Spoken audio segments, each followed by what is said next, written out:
جی السلام علیکم، امید کرتا ہوں آپ سب خیریت سے ہوں گے۔ تاریخ میں آتا ہے کہ حضرت موسیٰ ایک دفعہ کسی کام سے جا رہے تھے تو انہوں نے وہاں پر راستے میں ایک بہت زیادہ عمر رسیدہ بوڑھی اور کافی زیادہ لاغر خاتون عورت کو دیکھا، عمر رسیدہ خاتون کو دیکھا۔ اس نے سرخ رنگ کی چادر پہنی ہوئی تھی اور اس کے ایک ہاتھ پہ مہندی لگی ہوئی تھی اور دوسرے ہاتھ پہ خون تھا۔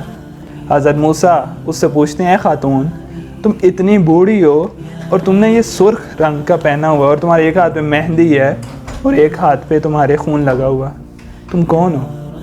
وہ کہتی ہے، میں دنیا ہوں، میں کافی پرانی ہوں، لیکن میں یہ چادر اس لیے پہنی ہوئی ہے کہ ہر آنے والے کو، ہر موجود بندے کو نئی بن کے دکھاتی ہوں، نوجوان بن کے دکھاتی ہوں کہ میں ماڈرن ہوں، میں جدید ہوں۔ میرے ایک ہاتھ پہ مہندی لگی کیونکہ میں ابھی کسی کو خوشی دے کے آئی ہوں، ایک ہاتھ پہ میرے خون لگا ہوا کیونکہ میں ابھی کسی کی جان لے کے آئی ہوں، اور میں نئی بن کے بیٹھتی ہوں ہر ایک کے لیے، لیکن میں کسی کی بھی نہیں ہوں۔ میاں محمد بخش کے کلام کے اندر وہ اسی طرف ایک اشارہ کرتے ہیں کہ یہ دنیا اس خاتون کی طرح ہے، اس عورت کی طرح ہے، اس بیوی کی طرح ہے جو اپنے خاوند کی جان لے لیتی ہے، جس نے بہت زیادہ خاوند کیے ہیں اور وہ ہر خاوند کو کھا لیتی ہے۔ اور اس کے اندر پراپر وہ نظم ہے، وہ اگر آپ پڑھیں تو کافی زیادہ خوبصورت وہ نظم انہوں نے لکھی ہے۔